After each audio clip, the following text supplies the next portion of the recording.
King cinema shooting ವೇಳೆ Bollywood ನಟ ಶಾರುಖ್ ಖಾನ್ ಗಾಯಗೊಂಡಿದ್ದಾರೆ. ಕಿಂಗ್ ಖಾನ್ ಬೆನ್ನಿಗೆ ಪೆಟ್ಟಾಗಿದ್ದು ವಿಶ್ರಾಂತಿಗೆ ವೈದ್ಯರು ಸಲಹೆ ನೀಡಿದ್ದಾರೆ. ಸ್ಟಂಟ್ ದೃಶ್ಯ ಶೂಟಿಂಗ್ ಮಾಡುವಾಗ ಶಾರುಖ್ ಖಾನ್ ಗಾಯಗೊಂಡಿದ್ದಾರೆ. ಮುಂಬೈನ ಚಿತ್ರೀಕರಣದ ಸ್ಟುಡಿಯೋದಲ್ಲಿ ಘಟನೆ ನಡೆದಿದೆ. ಚಿತ್ರೀಕರಣದ ವೇಳೆ ಮಗಳು ಕೂಡ ಭಾಗಿಯಾಗಿದ್ದರು. ಗಾಯದ ಕಾರಣಕ್ಕೆ ಶಾರುಖ್ ಅಮೆರಿಕಕ್ಕೆ ತೆರಳುವ ಸಾಧ್ಯತೆ ಇದೆ.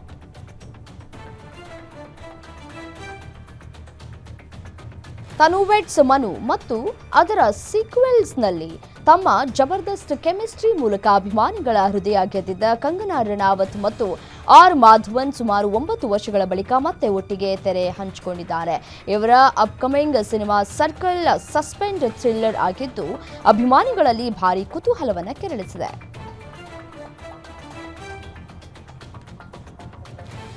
ಈ ವರ್ಷಾರಂಭದಲ್ಲಿ ನಡೆದ ಕುಂಭಮೇಳದಲ್ಲಿ ಮೊನಾಲಿಸಾ ಎಂಬ ಆಕರ್ಷಕ ಕಂಗಳ ಯುವತಿ ಗಮನ ಸೆಳೆದಿದ್ಲು. ಆಕೆಯ ವಿಡಿಯೋ ಸಾಕಷ್ಟು ವೈರಲ್ ಆಗಿ ಸಿನಿಮಾ ಆಫರ್ ಕೂಡ ಬಂದಿತ್ತು. ಇದೀಗ ಆಕೆ ತನ್ನ ಚೊಚ್ಚಲ ಚಿತ್ರೀಕರಣಕ್ಕಾಗಿ ಮಧ್ಯಪ್ರದೇಶ ಪಿಚೋರೆ ಪಟ್ಟಣಕ್ಕೆ ಆಗಮಿಸಿದ್ದಾಳೆ. ಈ ವೇಳೆ ಆಕೆಯನ್ನ ನೋಡೋದಕ್ಕೆ ನೂರಾರು ಮಂದಿ ಜಮಾಯಿಸಿದ್ದಾರೆ. ರಸ್ತೆಯುದ್ದಕ್ಕೂ ಜಮಾಯಿಸಿದ ಜನರು ಮೊನಾಲಿಸಾಳನ್ನ ಕಂಡು ಸಂಭ್ರಮ ಪಟ್ಟಿದ್ದಾರೆ.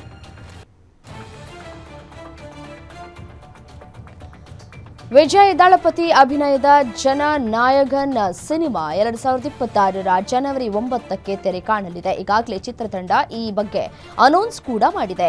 ವಿಜಯ್ ದಳಪತಿ ಅಭಿನಯದ ಕೊನೆಯ ಸಿನಿಮಾ ಎನ್ನುವ ಕಾರಣದಿಂದ ಈ ಸಿನಿಮಾ ಮೇಲೆ ಸಹಜವಾಗಿಯೇ ಬೆಟ್ಟದಷ್ಟು ನಿರೀಕ್ಷೆಗಳು ದಳಪತಿಯ ಅಭಿಮಾನಿಗಳಲ್ಲಿದೆ.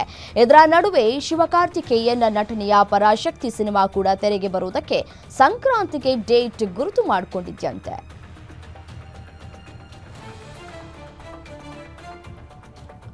ರಜನಿಕಾಂತ್ ನಟನೆಯ ಕೂಲಿ ಸಿನಿಮಾ ಆಗಸ್ಟ್ನಲ್ಲಿ ಬಿಡುಗಡೆಯಾಗಲಿದೆ. ಬಿಡುಗಡೆ ಮುನ್ನವೇ ಭಾರೀ ಬೇಡಿಕೆಯನ್ನ ಈ ಸಿನಿಮಾ ಉಳಿಸಿಕೊಂಡಿದೆ.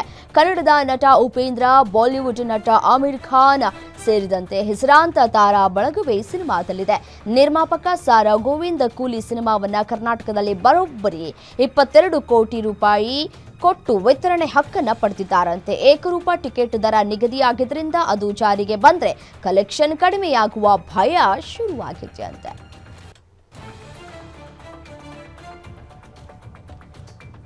ರೇಣುಕಾಸ್ವಾಮಿ ಮರ್ಡರ್ ಕೇಸ್ನ A1 ಆರೋಪಿ ಪವಿತ್ರ ಗೌಡ ಬಿಂದಾಸ್ ಆಗಿ ಎಂಜಾಯ್ ಮಾಡ್ತಾ ಇದ್ದಾರೆ. Red carpet studio online shopping promotion ನಲ್ಲಿ ಫುಲ್ ಬ್ಯುಸಿ ಆಗಿದ್ದಾರೆ.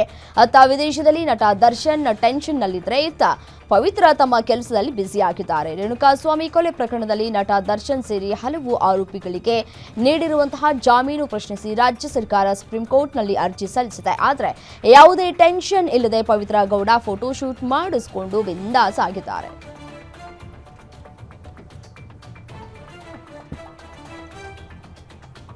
ಸ್ಯಾಂಡಲ್ವುಡ್ನಲ್ಲಿ ಭಾರೀ ಕುತೂಹಲ ಮೂಡಿಸಿರುವ ಚಿತ್ರಗಳ ಪೈಕಿ ದಿ ಡೆವಿಲ್ ಕೂಡ ಒಂದು.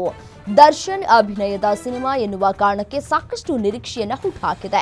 ಈಗಾಗಲೇ ಶೂಟಿಂಗ್ ಕೊನೆಯ ಹಂತಕ್ಕೆ ಬಂದು ತಲುಪಿದೆ. ಈ ಚಿತ್ರದ ಅಪ್ಡೇಟ್ಗಾಗಿ ಕಾಯ್ತಾ ಇದ್ದವರಿಗೆ ಇದೀಗ ಗುಡ್ ನ್ಯೂಸ್ ಸಿಕ್ಕಿದೆ. ಮೋಷನ್ ಪೋಸ್ಟರ್ ರಿಲೀಸ್ ಆಗಿದ್ದು ಮತ್ತೊಮ್ಮೆ ಸ್ಟೈಲಿಶ್ ರಗಡ್ ಲುಕ್ನಲ್ಲಿ ಡಿ ಬಾಸ್ ಗಮನವನ್ನು ಸೆಳೆದಿದ್ದಾರೆ.